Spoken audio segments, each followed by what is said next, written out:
Bonjour et merci à vous qui nous suivez où que vous soyez. Vous êtes en train de suivre cette émission spéciale Recyclage sur la Radio-Télévision nationale congolaise, émission qui a été produite en partenariat avec ETEC Environnement, qui œuvre dans le domaine de l'environnement en République démocratique du Congo. ETEC Environnement, nous vous signalons qu'elle commémore la semaine de l'environnement du 18 au 22 mars de ce mois de mars, mois dédié à la femme en RDC, et aussi parce que le thème de ce mois a trait à l'environnement pour les femmes. Ça nous appelle à bien gérer ce que nous faisons, à avoir une empreinte écologique positive pour que notre planète se porte mieux. Kinshasa, la capitale de la République démocratique du Congo, produit environ 10 000 tonnes de déchets par jour et elle compte plus ou moins 15 millions d'habitants. La gestion des déchets urbains est l'un des enjeux écologiques majeurs de la ville-province de Kinshasa. Quelle serait la solution? Le recyclage. Comment y parvenir? C'est de cela qui sera question sur ce plateau avec nos invités que nous saluons et que nous allons vous présenter. Nous avons sur ce plateau, pour parler du recyclage, Madame Patience Luyeye. Elle fait le monitoring et l'évaluation chez Amazon Advisor. Elle fait partie d'une grande plateforme de recherche sur le recyclage des déchets issus du TIC, de la technologie de l'information et de la communication, de la naissance à la mort. Bonjour Madame Patience Luyeye. Bonjour. Et merci d'avoir bien voulu répondre à notre appel, à notre invitation. À côté de Madame Patience Luyeye, nous avons Monsieur Ono Boyaka de l'entreprise Recyclo Congo, communément connu sous l'appellation de Makala Bio. Lui, il fait le recyclage de tout déchet bio et il va nous en parler. Bonjour Monsieur Ono Boyaka. Bonjour. Et à ma droite, nous avons, pour parler du recyclage, M. Benjamin Katumbi. Il fait le traitement des déchets organiques par compostage. Il est dans une structure GEC, en anglais, ça signifie GRAP et Environmental Consult. Bonjour M. Benjamin Katumbi. Bonjour Madame. Et juste à côté de M. Benjamin Katumbi, nous avons M. Paul Mukendi. Il a une structure qui se nomme Homo Vert et lui œuvre dans le recyclage des déchets non biodégradables et des déchets solides. Bonjour, Monsieur Paul Mukendi. Bonjour, Madame. Alors, de prime d'abord, nous voudrions savoir, Madame Patience Luyeye, ce que signifie recyclage. Recycler, c'est tout simplement, quand vous lisez dans le dictionnaire, c'est reprendre quelque chose qui a déjà été utilisé et le réutiliser encore une deuxième fois. C'est-à-dire, comme par exemple pour les déchets normaux, une bouteille en plastique peut être recyclée. Donc quand vous l'utilisez pour boire, vous devez le jeter, mais il est recyclable, c'est-à-dire qu'il peut encore être utilisé pour mettre de la boisson que vous venez de boire. En simple, c'est ça que signifie le recyclage. Mais dans mon domaine, recycler, nous parlons de TIC, l'économie circulaire des technologies de l'information et de la communication.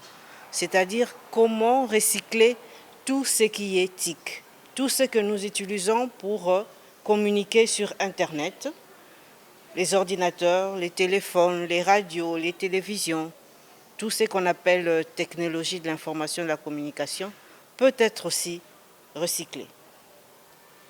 Merci Madame. Je me tourne du côté de Monsieur Benjamin. Déjà, nous n'avons pas la culture du tri en RDC parce que généralement dans nos ménages, nous mélangeons les déchets dans une même poubelle. Et comment vous faites, vous, pour collecter vos déchets, juste les collecter dans la forme dont vous avez besoin pour faire le recyclage? Comment vous y prenez? Merci beaucoup Madame pour la question.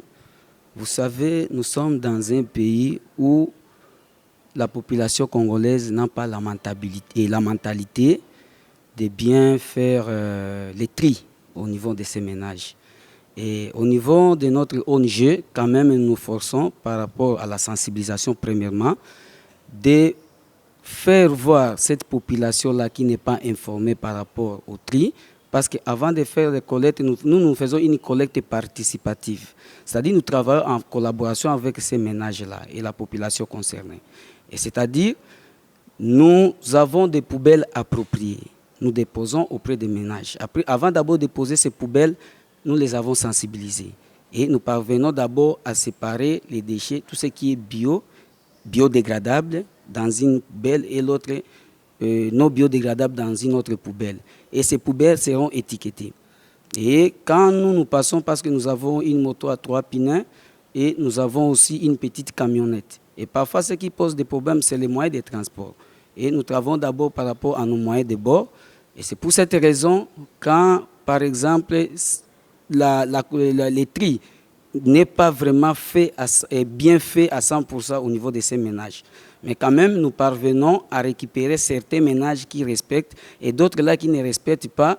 Nous récupérons tous les déchets et arrivé au niveau du site de compostage, nous faisons encore les derniers tri.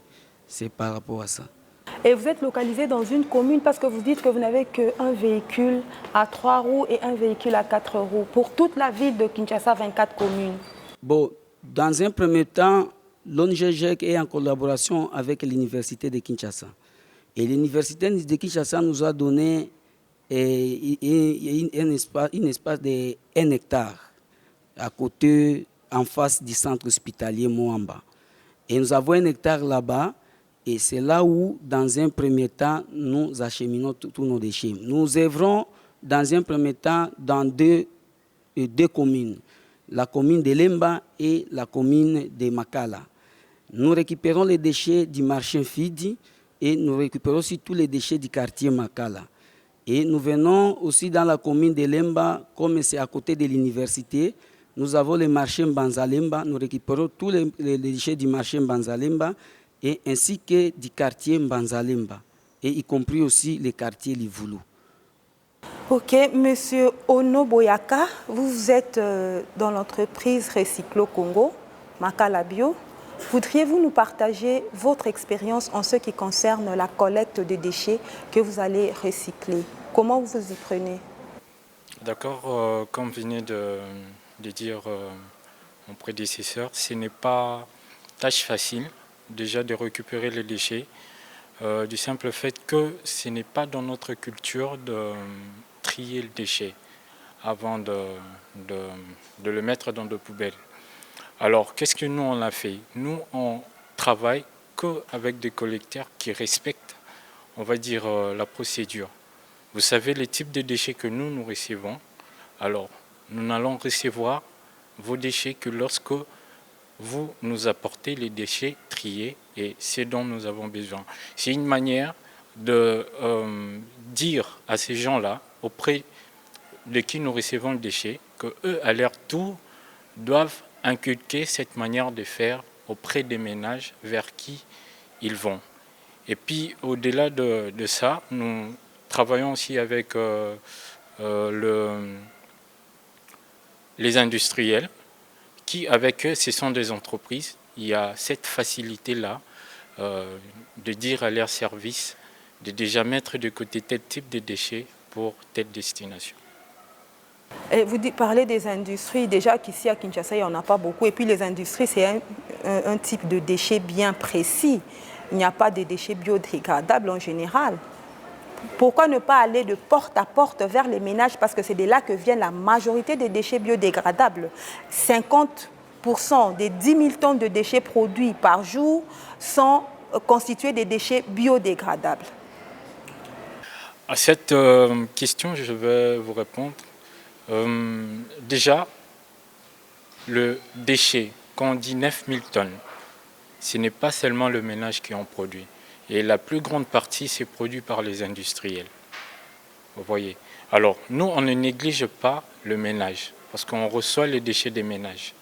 Mais on reçoit les déchets qui sont déjà triés. C'est-à-dire, on est en train d'inculquer une certaine manière de penser à ceux qui jettent le déchet. C'est-à-dire, on va venir recevoir les déchets chez nous, oui, mais seulement si les déchets sont triés. Donc c'est un peu notre manière de procéder. Mais les industriels constituent une majorité des déchets que nous comptons quand on dit près de 10 000 tonnes. Les industriels, constituent la majeure partie des déchets de la ville de Kinshasa. Exactement. Ce que moi j'aurais lu dans plusieurs articles, c'est que la majeure partie des déchets de la ville de Kinshasa proviendrait des ménages, 50%. Parce que nous n'avons déjà pas plusieurs industries dans cette ville. C'est une ville à carence d'industrie et je ne vois pas comment ils produiraient plus de déchets que les ménages qui sont plus nombreux. C'est le temps qui nous manquerait peut-être pour citer, comme je le disais, le ménage produit la quantité de déchets qui est non négligeable. Même quand on dit la majorité, vous savez, c'est à 51%, on est déjà majoritaire. Mais quand on est à 50% des 10 000 tonnes, c'est 5 000 tonnes. Mais la majorité des déchets sauvages, ce sont des déchets des ménages. Donc les déchets qui sont jetés en désordre proviennent des ménages. Mais le contraire avec les entreprises, les industries, leurs déchets sont plus ou moins gérés, si je dois dire ça. Mais les déchets sauvages proviennent beaucoup plus des ménages. Merci. Monsieur Paul Mukendi, quant à vous, vous faites le recyclage des déchets solides non biodégradables. Comment vous faites pour les collecter? On fait les recyclages des déchets non biodégradables, pas d'une manière générale, mais d'une manière spécifique. Notamment, on recycle les pneus usagés. Vous savez, madame, tous on a le luxe de circuler avec une voiture. Et carrément, après crevaison, on ne se demande pas que faire de son pneu. Justement, il constitue alors, à ce temps-là, une pollution pour l'environnement. Nous, on récupère ces pneus-là, on donne une valeur ajoutée à ces pneus, on fait des pots, on fait des tables, on fait des poufs, on fait des tabourets, mais aussi on en fait des chaises. Comment on arrive à collecter le pneu? En fait, nous partons dans les sources, c'est-à-dire les sources de provenance potentielle des pneus. À Kinshasa, nous travaillons avec les garages. C'est auprès d'eux que nous approvisionnons par rapport à notre matière première. On ne les prend pas gratuitement, on les achète. Mais aussi, il y a il y a les apports volontaires. Il y a ces personnes-là qui ont leurs pneus à la maison, qui ne savent pas quoi les faire et qui sont aussi écologiques, qui sont conscientes de leurs responsabilités environnementales. Ils nous appellent, ils nous confient leurs pneus et nous transformons cela en un produit qui eux-mêmes reviendront acheter pour pérenniser non seulement l'action, mais aussi contribuer à la protection de l'environnement. Madame Patience Luyeye, vous êtes dans la recherche sur les déchets, le recyclage des déchets issus de la technologie de l'information et de la communication. Et à moment où nous parlons, qu'est-ce que ces recherches ont pu produire de concret qui pourrait servir aux structures qui s'adonnent déjà au recyclage des déchets d'origine électrique et électronique? Oui, nous faisons de recherches. Nous avons fait la recherche. Déjà, la recherche a produit un guide qui permettrait à plusieurs pays dans le monde, puisque nous avons commencé aussi la sensibilisation, pour pouvoir voir comment donner des formations, comment ils peuvent utiliser le guide. En fait, la recherche a commencé avec la sensibilisation des différents pays dans le monde. On voulait savoir comment se passe le recyclage dans chaque pays ou chaque continent. Ce qui fait qu'on a eu quelques exemples dans chaque continent du monde. Et ainsi, on a pu analyser tous les problèmes que nous rencontrons. Ici, en République démocratique du Congo, on a pu contacté notre organisation. Donc c'est une organisation internationale qu'on appelle Association for Progressive Communication, en sigle APC, qui est internationale, qui a pu réunir toutes ces organisations-là. Et ici, en République démocratique du Congo, on a pu juste trouver une seule organisation qui faisait le recyclage des TIC, dont BAC, Benelux. Et c'est avec Benelux que nous avons commencé à travailler. C'est eux qui nous ont montré comment est-ce qu'ils faisaient le recyclage des déchets. Et à partir de là, nous avons pu faire un guide qui est sur le net. Tout le monde peut le consulter. C'est sur le site www.apc.com. Non, apc.org. www.apc.org. Oui. Et de là, vous pouvez trouver le guide sur le recyclage. Donc, on a fait tout un travail, d'abord de recherche, en commençant par la naissance du matériel, c'est-à-dire, je prends l'exemple de nos téléphones, les batteries qu'on fabrique pour nos téléphones, on a besoin du coltan, n'est-ce pas? Il y en a beaucoup en République démocratique du Congo et très prisé. Donc nous commençons par les sites miniers. C'est d'où proviennent ces matériels, ces matières premières. Nous étudions tout le problème qui ont trait à l'environnement, puisque nous parlons de l'écosystème, le réchauffement climatique. C'est un problème quand il y a des mines tout autour des villages. Quel est le problème? Après ces mines, qu'est-ce qui se passe? Oui, après on a de la matière première, ça va dans les industries que nous connaissons très bien, que je ne peux pas citer ici, les téléphones que nous aimons bien acheter, les iPhones, ainsi de suite. Ils fabriquent le téléphone, mais là aussi, il faudra étudier quel est le problème en relation avec l'écosystème. Quand on parle de l'écosystème, on voit aussi l'être humain, c'est-à-dire ces gens qui travaillent dans ces industries, quel est le problème qu'ils rencontrent. Si nous quittons le niveau des industries, des mines et des industries, nous allons aussi au niveau des gens qui utilisent ces matériels. On l'utilise, mais quand ton téléphone est abîmé ou bien quand tu vois il y a une nouvelle version qui sort, tu jettes l'autre, tu récupères la nouvelle version, mais l'autre là, où est-ce que tu le mets?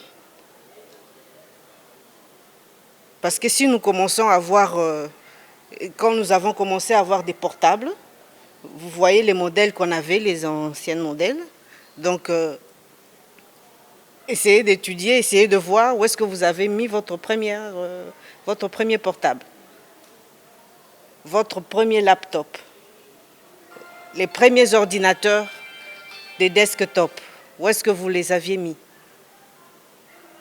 Quand vous avez commencé à avoir des laptops, où sont passés les ordinateurs avec unité centrale, ainsi de suite?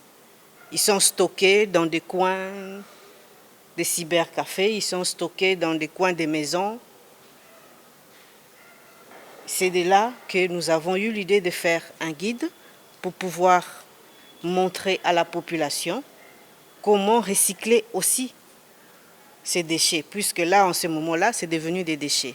Sans compter tout ce qui vient avec ce qu'on appelle communément les bilokos. D'ailleurs, la RDC, il y avait un invité qu'on a reçu sur notre plateau qui disait que nous sommes comme une poubelle parce qu'on accueillait tout ce qui est déchets qui venaient ici et on se l'achetait, ça ne prenait même pas du temps avant de se détériorer. Oui, il y a une grande partie de ces déchets-là qui proviennent des bilokos, puisque ça entre en Afrique sans condition. Et ça arrive, on vend, ce qu'on n'arrive pas à vendre reste là pendant des années et des années. Alors qu'il y a possibilité de recycler. Il y a des écoles qui ont besoin des ordinateurs pour former les élèves. Donc il y a possibilité de recycler tout ça. Donc il y a une chaîne des choses à faire. Il faut former les gens pour recycler, puisque quand vous ouvrez un ordinateur, vous avez plusieurs parties. Vous avez l'écran, vous avez la partie plastique, vous avez la partie avec des puces.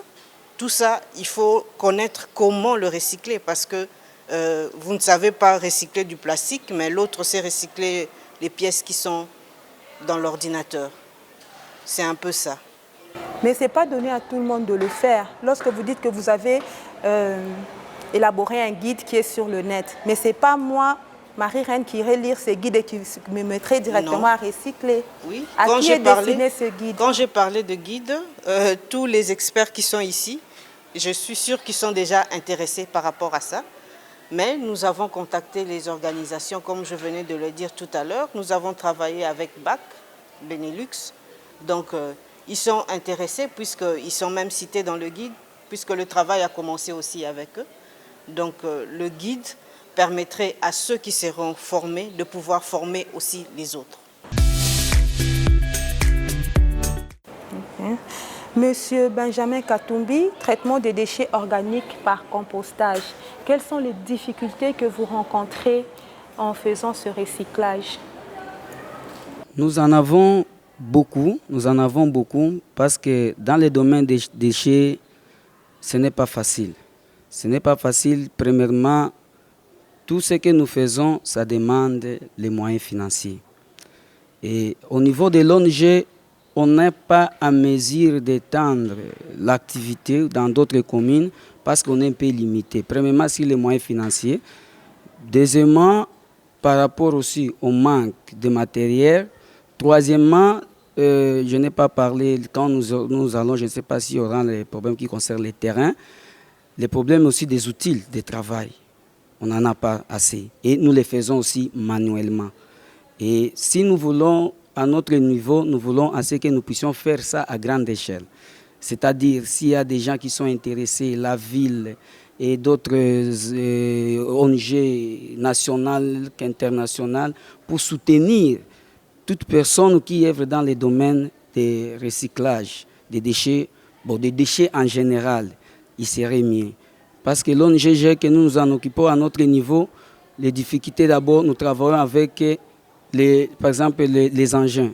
La moto demande des carburants et il y a les journaliers qu'il faut payer. Arriver sur le terrain, nous faisons ça d'une manière scientifique parce que nous quantifions nos déchets au niveau de ces ménages-là. Et c'est pour cette raison que je vous ai dit que nous faisons une collecte participative. C'est-à-dire, il faut sensibiliser cette population à faire les tri à la base. Et les sachets poubelles que nous achetons, ça demande toujours de l'argent.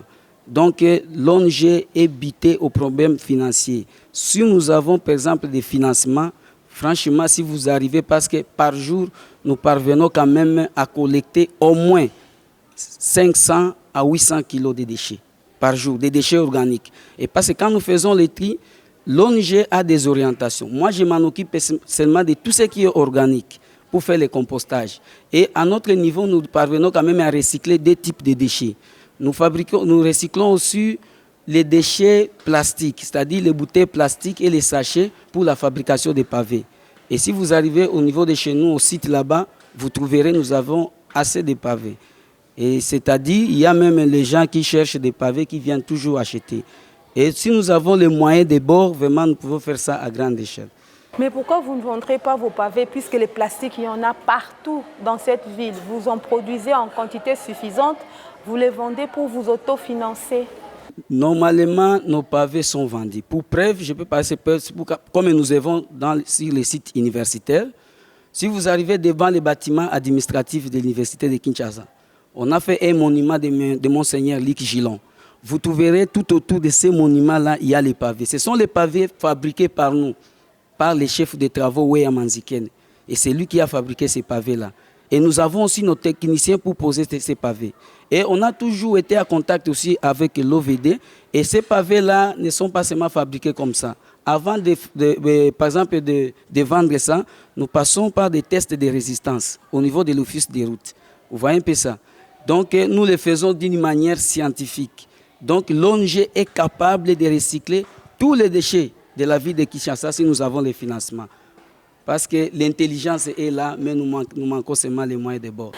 Le problème de financement, c'est même à la base de la gestion des déchets dans la ville-province de Kinshasa. Nous nous demandons à qui incomberait cette tâche de financer la gestion des immondices. Il y a des recycleurs, mais la même plainte, c'est le manque de financement. Monsieur Ono, dites-nous, à votre niveau, qu'est-ce que vous faites pour vous autofinancer? Parce que si nous vous posons la question des défis, vous parlerez des financements. Mais pour pouvoir survivre, pour que votre entreprise puisse vivre, que faites-vous pour vous autofinancer?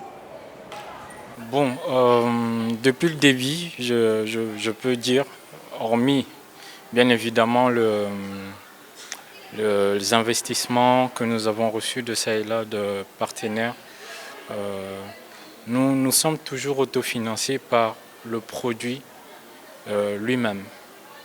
Donc nous produisons. C'est vrai, vous produisez actuellement, quoi? nous produisons Makala Bio, voilà, qui est le charbon écologique. Pour parler de oui, ce que vous recyclez. Bien sûr.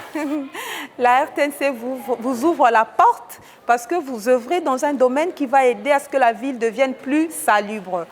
Vous dites à ceux qui nous suivent ce que vous produisez et ils pourront venir acheter. Nous, on a besoin que la ville devienne propre. Hein. Voilà ce que nous savons produire à base des déchets. Donc, ici, je vais vous dire, ce sont les déchets, ce sont le feuille, ce sont le feuille, ce sont le... Vous voyez tout la peau de banane. Tout ce qui est biodégradable. Voilà, c'est ce qu'on a pu produire. Le pondou que la maman a épulché, je dirais quoi, qu'elle a fait le matin, le ndunda, le maïs, tout ce qui vient avec, tout ce qu'on mange. Exactement, c'est de ça que nous avons pu produire ce que vous voyez entre mes mains. C'est Makala Bio, c'est le produit. Alors, comment on s'autofinance? C'est avec le produit que nous vendons déjà dans la plupart des alimentations à Kinshasa. Et nous livrons aussi déjà certains restaurants. Si je dois, c'est vrai les défis, je dois un peu mettre une parenthèse parce qu'on a un défi que mon prédécesseur n'a peut-être pas épinglé, c'est les tris à la base. Donc, c'est-à-dire, moi je pense, à mon humble avis, que si on commençait à enseigner les tri au niveau même des écoles, on aurait de moins en moins de problèmes. Parce que c'est vrai, il faut qu'on se le dise, c'est plus facile d'enseigner à un enfant qu'un adulte. Parce qu'un adulte a déjà sa manière, ses habitudes. Mais un enfant, vous êtes en train d'inculquer une éducation qui peut aller un peu plus loin. Merci. Et Monsieur Paul Mukendi, vous, qu'est-ce que vous produisez avec le pneu? Nous voudrions bien savoir quel est le produit fini du recyclage des pneus. Les produits finis du recyclage des pneus, vous pouvez constater ici, ce que vous voyez ici, c'est un pot de fleurs et ça a été fait à base du pneu. Un très joli pot de fleurs. J'espère que tous ceux qui nous regardent pourront apprécier la beauté de ce pot de fleurs, fabriqué à partir du recyclage du pneu usagé. On essaie vraiment d'embellir ça pour que ça soit présentable, que ça donne aussi l'envie de décorer avec. Les pots de fleurs ici sont adaptables pour tous les lieux, que ce soit intérieur, que ce soit extérieur. Et on a fait de toutes les dimensions, selon aussi les préférences. Il y a des plus gros que ça, il y a des plus petits que ça, mais aussi il y a des commandes spéciales. Vous voulez que ça soit comme ça, vous nous dites et puis on s'adapte. L'idée ici, c'est d'arriver à donner vie aux pneus. Mais il n'y a pas que les pots de fleurs que l'on fait, il y a des tables, il y a des tabourets, il y a des poufs, il y a des chaises. Ici, on veut remplacer les pneus à la maison. Déjà, nous roulons sur le pneu, c'est une bonne chose. Et là, on se voit être les plus riches du monde. Mais aussi, on doit sentir les mêmes luxes lorsque l'on décore avec les pneus chez soi. Parce que abandonner ces pneus-là dans l'environnement, ça cause énormément du tort. Nos pots de fleurs aussi sont utilisés pour la décoration des places publiques. Je prends l'exemple des boulevards des grandes artères, mais aussi d'autres routes. Comme dit-on, la charité bien ordonnée commence par soi-même. Nous avons commencé par embellir notre propre avenue là où nous passions, là où nous restons. Le privilège d'être embelli par le Ça, c'est l'avenue Kokolo à Pigeon, dans son tronçon des Princes. Tous ceux qui fréquentent ces quartiers-là, ils peuvent d'Engaliema. Il n'y a pas que là. Mais ceux qui passent devant les ministères de l'Environnement, les allées là, vous verrez qu'il y a des pots de fleurs qui sont là-bas. Ça a été fait par nous, une action volontaire à l'occasion de mon anniversaire. C'est-à-dire qu'on est aussi dans ça. De l'autre côté, on sensibilise les communautés, on conscientise les autorités pour leur dire que les initiatives sont là. Justement, il faut les appuyer pour que notre ville, notre pays soit propre. On parle de Kinshasa Bopeto. Homo Vert contribue aussi dans ça, parce que Homo Vert, c'est notre entreprise et c'est avec Homo Vert que nous travaillons. Faire des pneus comme ça, travailler comme ça, les difficultés ne manquent pas, les défis normalement aussi. Notre défi, c'est arriver à recycler tous les pneus de la ville. C'est arriver à former certains par rapport à ces métiers, mais les moyens. Mais aussi, lorsque nous faisions des pots comme ça, des produits, des tables, tout ce que nous fassions, c'est pour un marché. Imaginez-vous que toutes les initiatives que nous avions, on n'a pas les marchés, ça reste chez nous. On peut décorer à un certain moment, ça devient nombreux. On ne saura pas utiliser ça et l'initiative ne sera plus pérennisée. Nous demandons à toutes les entreprises, les grandes entreprises d'ailleurs, ils sont à la base de la production de pneus en République démocratique du Congo. Quelle entreprise n'octroie pas de voitures à ses agents? Quel ministère ici en République démocratique du Congo n'octroie pas les voitures à ses agents? Mais quelle est la finalité de leurs pneus? En environnement, il y a une notion qu'on appelle la responsabilité sociétale. Mais là, nous voyons la responsabilité environnementale pour dire que toutes ces entreprises-là, mais aussi les individus particuliers, ils doivent faire suivre leurs déchets jusqu'à la fin. C'est ça, être écologique. C'est comme cela qu'en 2050, l'on vivrait dans une planète verte. Et nous serions heureux de dire que nous vivons en harmonie avec la nature. Nous lançons vraiment un appel à tous ceux qui nous suivent de prendre conscience de leurs actes sur l'environnement, justement parce que chaque acte posé sur notre environnement nécessite une réaction. Et la réaction de l'environnement sur nous, c'est notre mort. Aujourd'hui, on parle des changements climatiques, mais certains autres problèmes. Les déchets, les pneus non gérés constituent un habitat pour les moustiques. Et les moustiques nous causent les maladies. Ce qui signifie que offrir les pneus à Homo Vert pour la transformation et revenir acheter les pots de fleurs ou bien les pneus, c'est être vraiment un écologiste. Homo Vert parle de lui offrir le pneu. Pourquoi ne pas dire venez nous vendre des pneus à prix réduit? Vous verrez que tous les pneus de la ville vont venir vers Homo Vert. Oui. Et vous élaborez une technique de marketing adéquate pour pouvoir vendre tous vos pots de fleurs. J'ai dit offrir, vous avez cru que c'est gratuit. On est sur les marchés. La notion de l'offre et de la demande. Oui. Moi, j'exprime déjà. Donc, j'attends que les gens m'amènent les pneus et sur les marchés, on va négocier. C'est un circuit financier que nous créons aussi, justement parce que nous achetons ces pneus-là auprès des gens-là, des garages, des quados et les autres. Oui. Et Madame Patience Louyeye, à part BAC, Benelux Afro Center, qui s'occupe du traitement et du recyclage des déchets électriques et électroniques, d'équipements électriques et électroniques. Est-ce que vous pensiez, dans le cadre de votre recherche, mettre sur pied d'autres structures qui feraient la même chose? Parce que la ville est assez grande et comme elle reçoit chaque fois des conteneurs de bilocost qui contiennent ces éléments, ça permettrait d'assainir dans ce domaine. Nous faisons juste la recherche. C'est ça le problème avec les chercheurs, ils se limitent à la recherche. Nous nous limitons qu'à la recherche. À la personne qui va rendre votre recherche pratique. Mais ce qui est vrai, c'est que nous avons fait une recherche, mais cette recherche aboutit petit à petit au financement des projets. C'est déjà bon. Nous lançons des projets.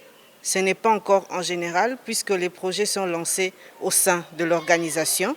Donc les organisations qui sont membres de l'organisation en bénéficient. En interne. En interne. Donc ceux qui sont en externe ne peuvent pas en bénéficier. Pas encore.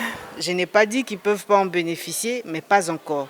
C'est-à-dire qu'après avoir trouvé des donneurs, c'est à ce moment-là qu'on verra si on a un fonds plus grand, plus élevé que nous pouvons maintenant mettre à la portée de tout le monde. Ouais. Et nous tendons vers la fin de notre échange. Je me demande, Monsieur Benjamin, qu'est-ce qui fait que en RDC, plus particulièrement à Kinshasa, il n'y a pas un budget conséquent alloué à l'assainissement ou au traitement des déchets, d'après votre analyse? Madame, il y a un budget alloué sur l'assainissement de la ville. Qui n'est pas... Non, ne dites pas ça. Parce que dans le sens que même le gouverneur de la ville de Kinshasa, c'est-à-dire il y a un montant là que le gouvernement central débourse pour assainir la ville de Kinshasa, à part ce qu'il rétrocède au niveau de la ville. C'est-à-dire, moi je dis parfois nos autorités, bon, ils sont peut-être butés peut-être par la mauvaise foi. La mauvaise foi dans quel sens? Même si vous avez quand même l'idée de faire quelque chose, vous pouvez d'abord dans un premier temps intéresser, recruter toutes les ONG-là qui œuvrent dans de tels domaines. Ça va parce qu'ils ont déjà une expérience. Mais le mal, c'est quoi? Ils prennent leur famille, ils les mettent dans la rue. Bon, et voilà, l'assainissement, c'est le balayage. Vous voyez? Ils balayent, ils trouvent ça, c'est ça l'assainissement. Oh, quoi, c'est faux. Parce qu'avant d'abord, vous pouvez avoir un petit montant, vous sensibiliser. La première chose, il faut avoir la sensibilisation. Et sensibilisation tout en travaillant avec les experts. Et ces experts-là, ils sont vraiment la maîtrise dans ces domaines-là. Donc pour moi, je ne peux pas dire qu'il n'y a pas un budget. En RDC, il y a de l'argent. Mais il y a un manque de la bonne foi pour soutenir cela. Parce que nous, par exemple, nous faisons ça gratuitement. Et ces mamans-là se réjouissent dans les quartiers. C'est depuis combien de temps que vous faites ce... Vraiment, l'ONG GEC, c'est depuis, nous sommes lancés depuis 2012. Mais l'ONG a commencé, nous avons dans tous les domaines. Il y a GEC Bureau d'études, GEC ONG et GEC. Et nous sommes là, même dans le traitement des eaux. Tout ce que nous faisons ça d'une manière scientifique. Et nous travaillons, nous avons des projets, nous avons fait des actions. On a un peu bénéficié des petits projets. On a travaillé avec la coopération japonaise sur études, toute une étude. Vous aviez parlé de 10 000, quelque chose comme ça, de la production journalière. Environ. Journalière de la ville de Kinshasa. Nous en avons déjà fait avec la coopération japonaise. Vous voyez un peu ça? Et nous sommes partis au fond. Vous voyez un peu ça? Donc, moi, je peux dire que c'est la mauvaise foi. Parce que si vous voulez aider, même avec des petites choses que vous avez, ça peut toujours marcher. Parce que si, par exemple, vous aviez suivi tous les experts qui sont là, et vous aviez vu ce qu'ils font par rapport à leurs moyens, et si, par exemple, il est en collaboration avec la ville. Aujourd'hui, les métaux, est-ce que vous voyez les métaux traîner dans la rue? Et c'est-à-dire tout ce que nous faisons, la gestion des déchets, par exemple les compostages, contribue à l'assainissement de la ville. Si aujourd'hui nous faisons ça à la grande échelle, et que par exemple nos mamans là, nous leur disons par exemple, maman, ne jetez plus ces déchets-là, venez nous vendre ça à un petit prix là. Et cette maman-là va encore jeter tous ces déchets-là. Non, il va se dire non, il faut déjà... D'ailleurs, la conscience sera là. Vous voyez, il y a une ONG qui achète tout ce qui est organique. Ils vont faire déjà les tri à la base. Nous souffrons, nous qui faisons, c'est parce que nous, vraiment, nous le faisons d'une manière scientifique. On ne veut pas récupérer tous les déchets bruts comme ça. Hein? Au niveau de la base, nous associons des poubelles, on essaie un peu de sensibiliser les mamans. Moi, je travaille mon mémoire de master dans les quartiers Rigini. Vraiment, j'ai réussi. je n'ai que pris 2 avenues. Vous voyez, passez mémoire de DA. J'ai pris 2 avenues. Et je les ai instruits au moment où nous parlons. Si vous passez dans ces 2 avenues-là, ils sont instruits. Si je viens là-bas parce que je travaille avec une moto à 3 pneus, quand mon conducteur passe, il trouve déjà ces mamans, ils ont déjà fait les tri à la base. Parce que vous savez quoi? Il y a un pouce-pousseur qui passait pour donner de l'argent.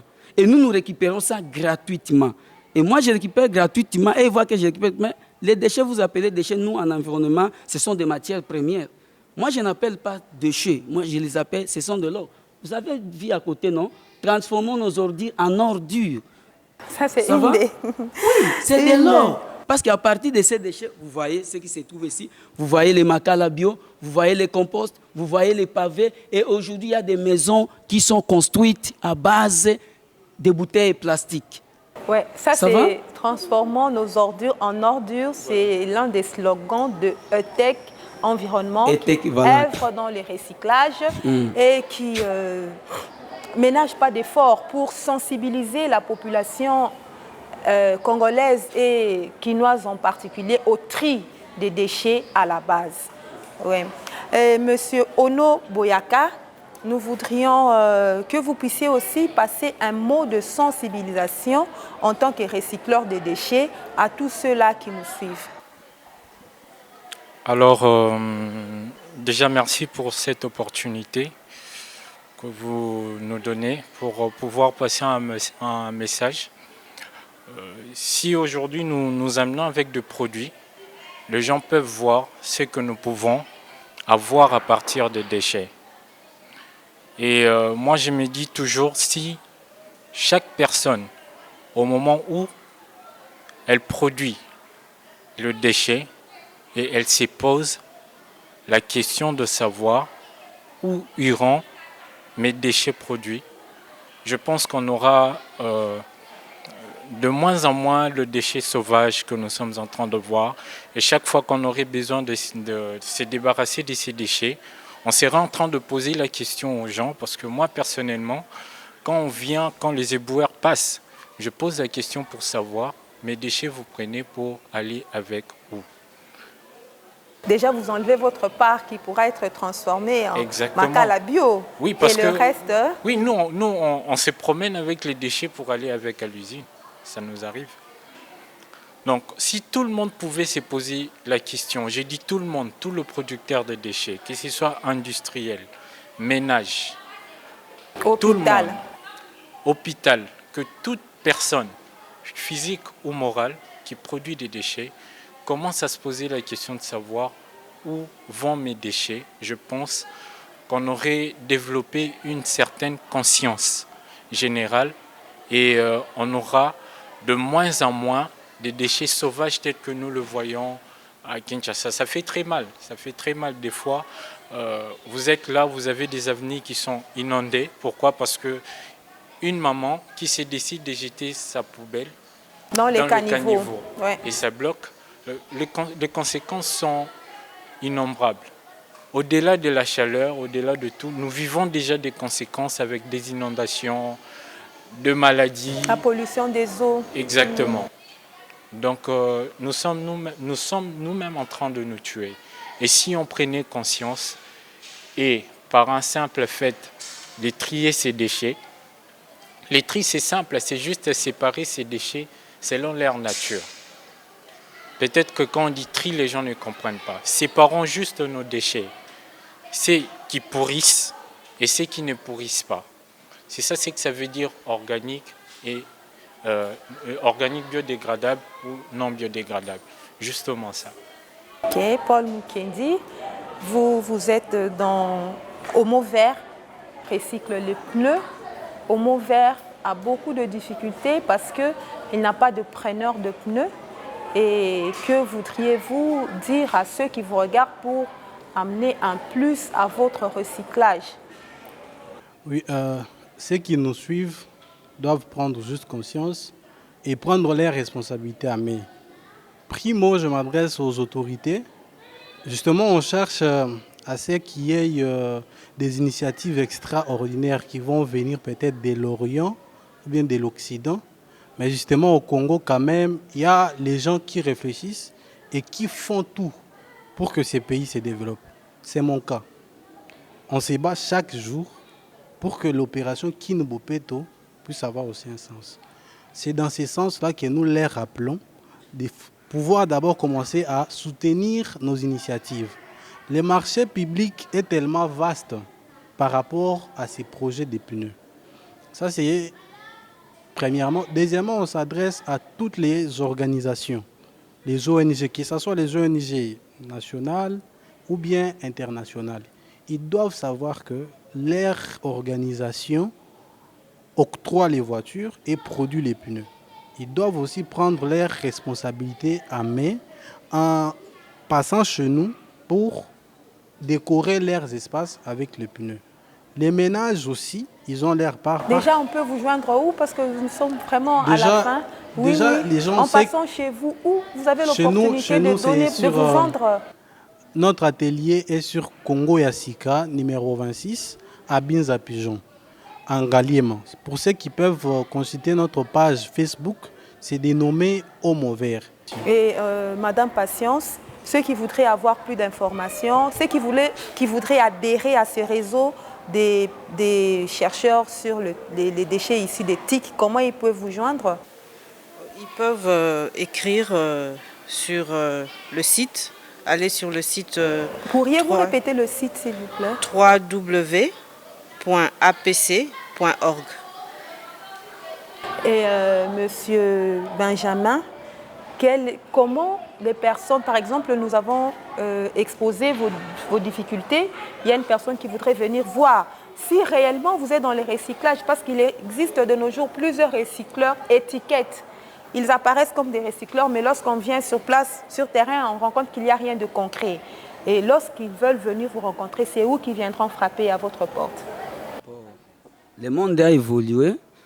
Nous avons un site. Dans le site-là, peut-être ils portent mon nom, c'est-à-dire ils nous écrivent sur Katumbi en minuscule, Katumbi Kiasa. Kiasa, c'est-à-dire K-Y-A-D-S-A en un mot, c'est-à-dire Katumbi Kiasa en un mot, @gmail.com. Là, c'est votre adresse. C'est mon adresse email. Et pour Makala Bio, Recyclo Congo, comment les gens pourraient vous joindre pour acheter le Makala Bio? Déjà que le Makala Bio, c'est très efficace pour la lutte contre la déforestation. Nous avons un problème de changement climatique, réchauffement de la planète Terre. En utilisant le Makala Bio, ce qui fait qu'on déforeste moins et qu'on protège notre environnement. Comment ils peuvent vous joindre, les mamans qui ont besoin d'utiliser le Makala Bio? Alors, pour tous ceux qui voudraient acheter le charbon de bois, le charbon plutôt vert, excusez-moi, qui ne voudraient plus utiliser le charbon de bois, j'allais dire, et utiliser les charbons écologiques, Makala Bio, ils peuvent passer dans plusieurs supermarchés déjà de la ville. Nous y sommes. Et pour venir chez nous, nous sommes à Kingabwa, sur l'avenue de l'Ami Congo, dans la concession Raken, l'avenue des entrepôts. C'est là notre usine et on peut nous. Merci beaucoup à vous qui avez suivi cette émission spéciale recyclage sur la RTNC en partenariat avec ETEC Environnement en ce jour où le monde entier commémore la journée internationale du recyclage. Et ETEC Environnement en a profité pour lancer la semaine de l'environnement du 18 au 22 mars. Nous avons reçu pour parler du recyclage sur ce plateau Madame Patience Louyeye. Elle fait le monitoring et l'évaluation chez Amazon Advisor. Elle fait partie d'une grande équipe de recherche sur les déchets issus du TIC, technique de l'information et de la communication. Nous avons également aussi sur ce plateau M. Benjamin Katumbi. Il œuvre lui dans le traitement des déchets organiques par compostage. Il est dans une structure dénommée Groupe environnemental Consulte GEC en cycle. Et aussi nous avons M. Ono Boyaka. M. Ono Boyaka de l'entreprise Recyclo Congo, communément connu sous l'appellation de Makala Bio. Et enfin, M.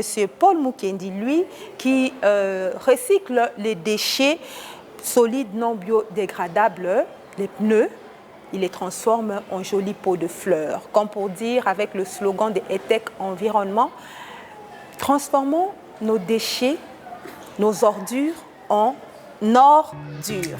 Merci à vous et à la prochaine. Nous vous signalons que c'était le premier numéro de recyclage et nous allons aussi avoir un deuxième numéro de recyclage. Merci.